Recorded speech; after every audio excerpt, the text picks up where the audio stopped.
The best thing on television last night was our Greg Gutfeld going to join Jimmy Fallon. You know, that's like a big deal. It was a real moment because you have the king of late night leaving his throne, which is Greg Gutfeld, because he has the best ratings by far, and deciding, you know, I'm going to show some love to another host. And you see it right there with a big hug. And here's just a little piece of what happened last night. Watch.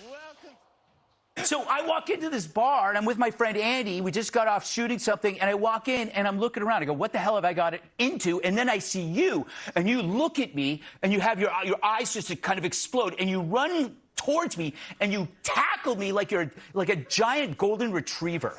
You're like on top of me, and so we're wrestling. And then you change, and you start wrestling my buddy Andy, and you're wrestling him, and you guys get on the ground.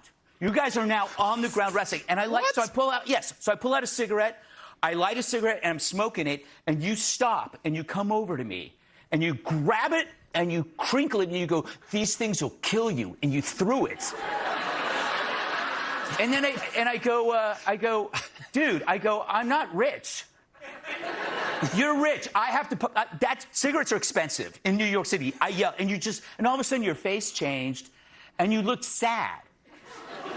And then you left. Yeah.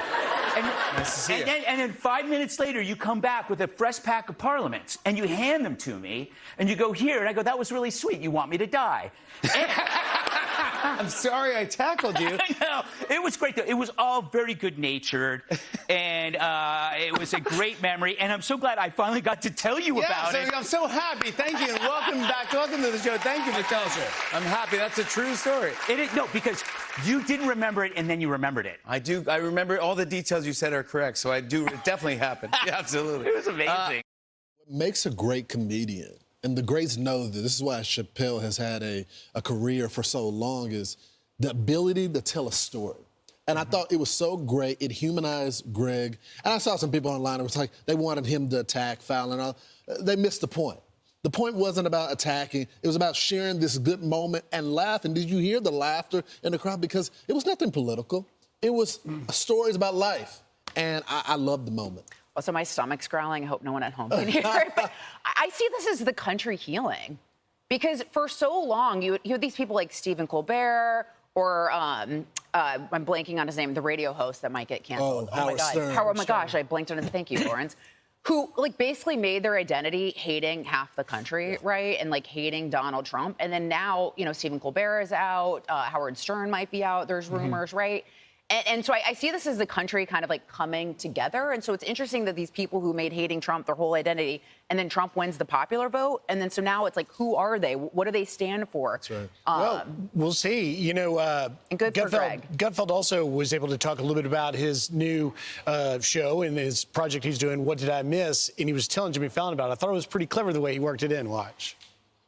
I'm excited about this. Oh, this is the greatest idea for a game show, because you ever wonder about the people that get sequestered for like The Bachelor or Love Island? They miss all this news, and they come out. They have no idea that, like, who was elected president or that their husband left them for a maid. All these things, none of these things they know. And I thought, that's the show. When they come out, we quiz them on the news, fake or false, fake or false. And with Trump, you can't tell.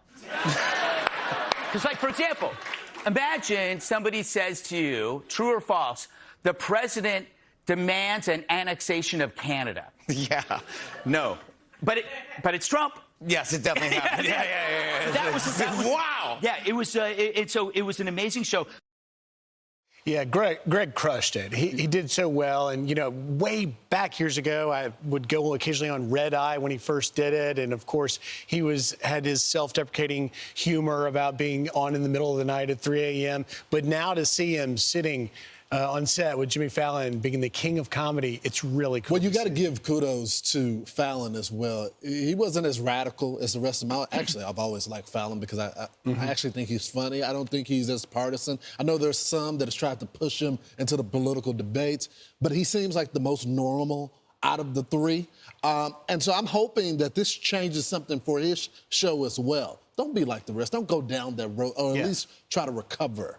Well, it's helpful for him, too, right? Because I think he's smart enough to recognize the fact that, well, guess what? President Trump just won the popular vote. That's right. That it's actually not popular to hate President Trump anymore. So I think it's sort of smart on his behalf to try to embrace, the other, larger part of the country, right? That more Americans are with Trump than against him. That's right.